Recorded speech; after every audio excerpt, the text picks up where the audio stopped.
ತಾಯಿ ಪ್ರೀತಿಯೇ ಎಂದಿಗೂ ಕೂಡ ಬೆಲೆ ಕಟ್ಟಲು ಸಾಧ್ಯವಿಲ್ಲದಂತಹ ಪ್ರೀತಿ. ತನ್ನ ಮಕ್ಕಳು ಒಂದೊಳ್ಳೆ ಬದುಕು ಕಟ್ಟಿಕೊಳ್ಳಲಿ ಎನ್ನುವಂತಹ ಕಾರಣಕ್ಕೆ ತಾಯಿಯಾದವಳು ಎಲ್ಲಾ ತ್ಯಾಗ ಮಾಡ್ತಾಳೆ. ಈ ದೃಶ್ಯ ನೋಡಿದ್ರೆ ನಿಮ್ಮ ಕಣ್ಣಲ್ಲಿ ನೀರು ಬರೋದು ಖಂಡಿತ. ಮಗನ ಕ್ಲಾಸ್ ಮಿಸ್ ಆಗಬಾರ್ದೆನ್ನುವಂತಹ ಕಾರಣಕ್ಕೆ ಸ್ಕೂಲ್ ಬಸ್ ಹಿಂದೆ ಓಡ್ತಾ ಇರುವಂತಹ ತಾಯಿ. ಈ ವಿಡಿಯೋ ವೈರಲ್ ಆಗ್ತಾ ಇದೆ.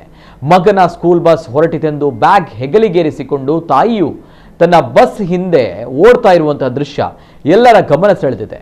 ಮಗನು ತನ್ನ ತಾಯಿಯ ಜೊತೆಗೆ ಓಡಿ ಹೋಗ್ತಾ ಇದ್ದು ಕೊನೆಗೂ ಸ್ಕೂಲ್ ಬಸ್ ನಿಲ್ಲಿಸಿ ಮಗನನ್ನ ಹತ್ತಿಸಿದ್ದಾಳೆ ತಾಯಿ. ಈ ವಿಡಿಯೋ ನೋಡಿದ ನೆಟ್ಟಿಗರು ತಾಯಿ ಪ್ರೀತಿಗೆ ಬೆಲೆ ಕಟ್ಟಲು ಸಾಧ್ಯವಿಲ್ಲ, ಮಕ್ಕಳ ಭವಿಷ್ಯಕ್ಕಾಗಿ ತಾಯಿಯ ಹೋರಾಟ, ಕಣ್ಣಲ್ಲಿ ನೀರು ಬಂತು ಎಂದು ನೆಟ್ಟಿಗರು ಕಮೆಂಟ್ ಮಾಡಿದ್ದು ಈ ವಿಡಿಯೋ ಸೋಷಿಯಲ್ ಮೀಡಿಯಾದಲ್ಲಿ ವೈರಲ್ ಆಗ್ತಾ ಇದೆ.